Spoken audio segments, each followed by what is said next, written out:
Kia ora, I'm Sharon Brett Kelly. Today on The Detail. I didn't know anyone outside of the criminal world.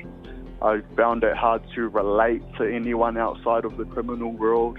They come out of prison often in a worse position than they went in. They've done the crime, paid their time, and they come out and they serve another sentence, and it's called a silent sentence. It's the sentence of judgment, stigma, and bias. What's it like to get out of prison? Are prisons doing enough to get inmates ready for life on the other side of the wire? I look at a report that shows many prisoners rack up big debts when they're in jail, plus the agency that helps them find work, a home and other life basics. But first, David Obida is a 501 deportee turned podcaster. He was sent back to New Zealand in 2018. And we should point out that the experience of a 501 is different, often more difficult than that of an inmate on release here. My last sentence over there, I served 4.5 years, so I was a repeat offender in Australia. I'd served a few sentences, but the last one I served, I was deported back to New Zealand. So the process for that is they come and get you at 3 a.m. You get put over to Border Force. It's pretty harsh stuff, and mainly because, you're being walked through the terminal with handcuffs, and then once you get out, you have to go for a police interview. So the police are waiting for you on your arrival, because when you come back, you're immediately put onto probation or parole. It's a tough situation when you get deported, because when I first come back here, you didn't even get any money. Now I know that you're entitled to steps to freedom. So that's something here in New Zealand where when people get out of prison, they get $300 or something like that. Mm. But when I came back, we didn't even get that. So you're almost coming back here with just the clothes on your back. Well, that's what I was going to ask you. Presumably you arrived at Auckland Airport. Yeah. What did you have? So you can only wear the clothes that you got on and the little bag of, letters and stuff that I had from prison. Mm. And that was pretty much it when you walk through. I mean, I was blessed enough that I had my dad here. And so when I came back here, I went and stayed with my dad. But if you've got nowhere to stay, they'll put you in, emergency housing. And I don't know how much you know about emergency housing, but they're not nice places. Because I work sort of in rehabilitation now, and I used to work with Grace Foundation, we come across a lot of other deportees and stuff. And I mean, they were telling me about coming back to emergency housing, and I mean, you're pretty much walking into a place. I mean, there's people passed out in the corridors. There's people openly using meth and stuff like that. So that's the sort of environment that a deportee is coming back to here in New Zealand if they've got no support. Mm. So, I mean, I warn people who are in Australia that are being prepared to come back here. I just tell them if you've got no support here, it's an uphill battle. If you want to come here and do the right thing and turn your life around, you're going to have to fight for it. I remember the first time that I went to a probation meeting, I was only a couple of days out. And, I mean, she was looking at me and she could tell that I wasn't right. Because I was in a huge depression coming back here, she just straight up looked at me and she's like, "Are you all right?" Mm. How do you even answer that? But then there's no sort of offer of, well, do you want to see a psychologist or do you want to see a counsellor or anything like that? There's no sort of, that's not the corridor. When you speak to probation, it's just, where are you living? Where are you working? It's just purely just to monitor you. It's got nothing to do with well, hey, are you all right? Do you want to speak to someone? Because I would have loved that. You know what I mean? Yeah. Yeah. So you say you love being back here now, but how long did that take for you to settle back in? Man, it took a couple of years. Don't get me wrong, I got straight back into mahi and stuff like that when I came back here because my dad got me a job, and that was a blessing. Because I had no one to talk to or anything like that, I started self-medicating with alcohol and drugs, and then I got hooked. I became an alcoholic, and that was for about 3 years. I didn't know anyone outside of the criminal world. I found it hard to relate to anyone outside of the criminal world. So for me, finding my faith and then being able to find a new community of friends and things like that, that's what changed the game for me. Yeah. But in those initial stages, not knowing anyone outside of that life, not knowing how to, adapt to those sorts of people, that's definitely the huge challenge. Our biggest struggle is housing. Our people coming out into the community find it difficult to get accommodation because they already carry the label of being an ex-prisoner, an ex-deportee. So our community goes, well, I don't want them in my backyard, so that's the whole NIMBYs. And then we have the notes, and I don't want them over there either. That's the silent sentence that Tuialu talks about. She heads Te Pā, an agency that helps prisoners reintegrate into society. I have the privileged role of leading an organisation that is committed to disrupting the intergenerational pipeline of incarceration. And is it one of the many agencies that help prisoners reintegrate? Historically, we've come from an organisation called Prisoners Aid. And so this organisation has its genesis going way back to the 1800s. And how are you funded? 90% of our funding comes through government contracts, and the other perhaps 10% is philanthropic funding. Most of our contracts are with the Department of Corrections, and they are definitely reintegration contracts. When do you get involved when a person leaves prison?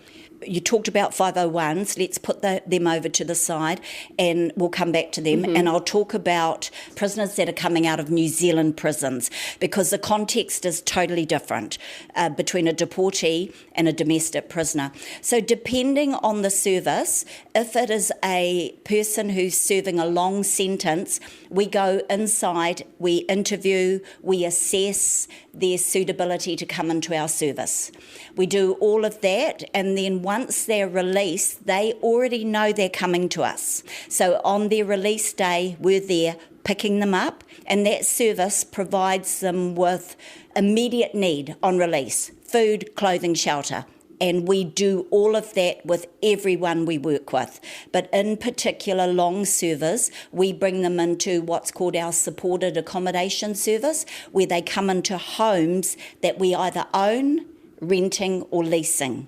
And we bring them into a wraparound service where we will navigate them over the next 3 months, sometimes longer. Could be 6 months, could be a year, until they feel strong enough to go out on their own. We have another service, which is for our short servers, anyone under 2 years, and there's quite a lot coming through that service. So we do the same thing. We pick them up from the prison, or they'll find their way to us, and then we're providing them with all the basic things they need to transact in society on release, things you and I take for granted. So yes, bank accounts, IRD numbers, driver's license, benefits, and then accommodation. But you need the tools to be able to transact in society. You cannot get accommodation without a bank account, without an IRD number. So all of those, what we call transactional things, are done immediately. The sooner you can do that and settle someone, then you can start working on their longer term goals. What do you see in people coming out of prison? What are some of the common things that they are facing? What we see is that people being released from prison have unaddressed intergenerational trauma.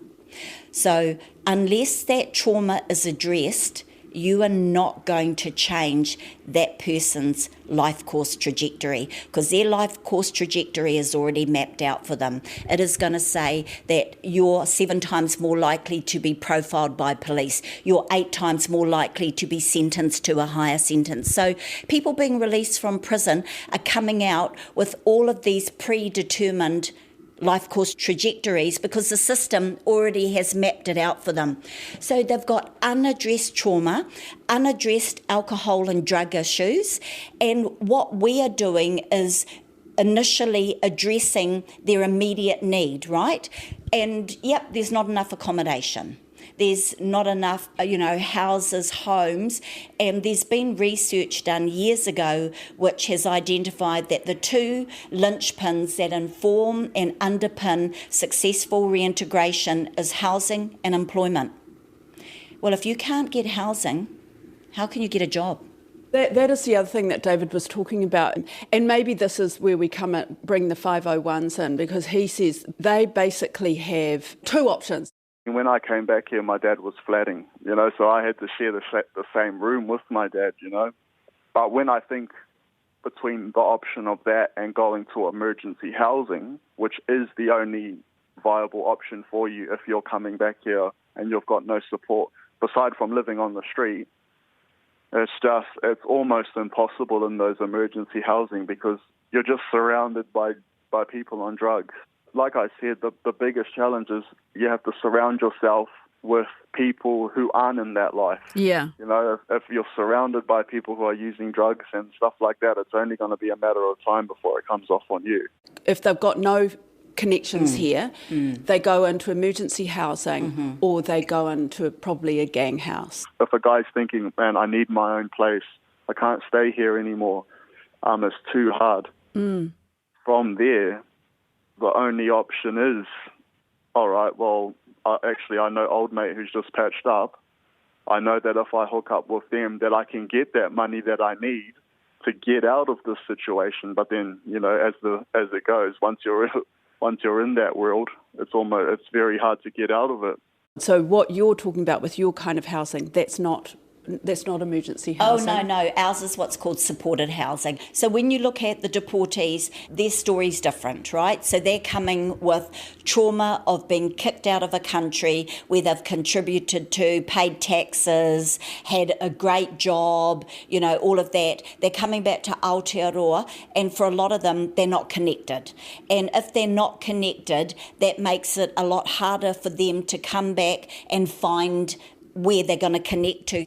So we do have some homes for our deportees to go into, but let's be clear, with the lack of accommodation out there right now, the crisis that we're in, it's either emergency housing or a boarding house until we can get them into employment and help navigate them into their own flat or get them on the register for social housing. And I guess all of this it's their choice, right? It's their choice to come to you. They can decline our service. Yes, they can. So our service is voluntary. It's not mandatory. At any time, someone can exit our service. So that's what it's like coming out of prison. Yes, there's support, but the housing crisis makes things really difficult. But there's something else that many inmates take into prison: money problems. Victoria University senior law lecturer Victoria Stace has written about it in a report called Paying the Price. People going into prison, they'll have debts. So there's a range of debts that are quite common. For example, government debt, there's likely to be inland revenue debt, which could be child support debt, overdue taxes, student loans, unpaid fines. And on top of that, there's a whole range of private debt that a person going into prison is quite likely to have. So credit card debt, if they do have a bank account and they have a credit card, there could be hire purchase or financing debt. There might be unpaid phone bills. There might be unpaid power bills. Nobody has responsibility for finding out what prisoners' financial situation is on the way into prison. No one tells their creditors that they're not going to be paying those instalments of whatever it is, the hire purchase payment or whatever, for some period of time, so the debt mounts up.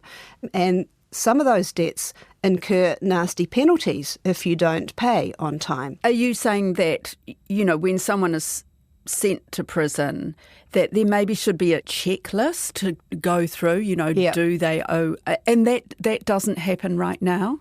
No, it doesn't. I know of one financial mentor that works with a particular prison in Auckland, and he has a checklist of things that he goes through, which has things like, are you paying child support? I'm going to contact Inland Revenue and get that suspended. Are you paying fines? Are you paying MSD debt? But that doesn't happen for everybody, and it certainly doesn't happen as a matter of course. And as I understand it, even if they have a bank account, they may not be able to access it while they're in prison. Definitely difficult. No access to internet, not allowed a phone. So you do have a communal phone, which is going to be very challenging. You've got to, you're in a public area so other people can hear you. And if you do actually get in touch with a bank, there'll be wait times, you put on hold. So it's not easy. One of the things we recommend is that there should be a universal number that you're allowed to call, because prisoners are only allowed to call certain numbers when they're in prison. So one of those should be linked to a bank or some sort of central point where they can sort out issues like this. You can send a letter by regular post. That is the most common way that we know of that people try and contact their bank. So what happens when that person leaves prison? They might have a debt that's much bigger than when they went into prison. Yeah, so likely to be in a worse financial situation in terms of the debt that they owe when they come out, if no effort has been made to try and suspend their obligations while they've been incarcerated. In Australia, they actually pay that off for you while you're in prison. Do they? Yeah, so in Victoria anyway, so if you go into prison and you've got any sorts of fines, what they do is they come and see you and they accumulate all the fines together, and you pay it while you pay it off by doing your time. Ah. So I mean, if they're not doing that here in New Zealand, that would be a huge one, is setting something like that up, because when you do your time in Australia, you're pretty much guaranteed, depending on how long you're doing that, you're going to be getting out debt-free. They have access to a Steps to Freedom grant, which is worth $350. It's a one-off amount of money that they need to apply for. And it can be for things like, housing or bond or rent or food or clothing, anything really. If they've got a debt, it's just hard to imagine how they cope immediately. Now, that $350 is as you say, the Steps to Freedom payment that they get on the way out.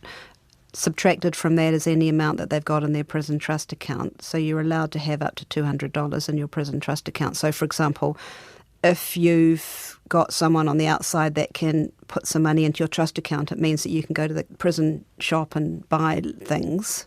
So if you've got any money still sitting in that account when you leave, that comes off your $350. Anyhow, $350, I know it's not going to go very far if you've got to find somewhere to live, basically whatever it is that you need to do when you come out. Some financial mentors said that if they can't get their benefit straight away, that's a real problem, because they need an income. And if they've got no income, their options are very limited. It seems to me that you need to facilitate access to government assistance, which is probably the job seeker benefit, as quickly as possible so that they can be independent and live autonomously. And that is where the bank account comes in, because you need a bank account to get your benefit. Otherwise, you can get it paid to a mate or a relative, but that is not ideal. Is that part of your recommendations in this report, that they have automatic access to a bank account when they leave prison? Well, what we say should happen is that, because there's a few steps that have to be gone through to get the bank account set up, that those steps should be gone through before the person leaves prison. So you've got the ID documents, you've actually done the application to the bank, you've got the bank account number and the bank card, and you've got it with the prisoner's property that can be given to them on the day they get released. Are the banks willing to work around this? Westpac seems to be the most willing. None of the other banks offer a service of setting up an account before a person has actually left prison. The person has to be in front of the bank to open a bank account. You can't have someone open a bank account for someone else when the bank hasn't seen them. So those are bank rules, not corrections rules. Although all the ones we spoke to said that once they're out and they've got the ID and they walk into a branch, they would be prepared to give them an account, assuming there's no other hurdles. For example, they've been trespassed from that bank in the past or something like that. But the only bank that is prepared to look at an application while a person's still in prison at this point is Westpac. And there are still quite a lot of steps to be gone through, even with the Westpac scheme. Is that right? Like, can you give me an example? Well, you've still got to have the two standard forms of ID. You can't just say, oh, look, this person's in prison, we know who they are, the prison file makes it clear that this person is so-and-so. No, you've got to have your birth certificate, you've got to have your Kiwi Access card with the photo on it. So you've got to apply for your birth certificate, you've got to get your Kiwi Access card, you've got to somehow get a photograph, which is tricky because most prisoners can't get into town to do that. If they had a bank account, if they had their ID sorted out before they left prison, how much difference would it make in terms of them really getting back into the community and not being at so much risk of getting back into crime? Yeah, I think that's a really, really good question.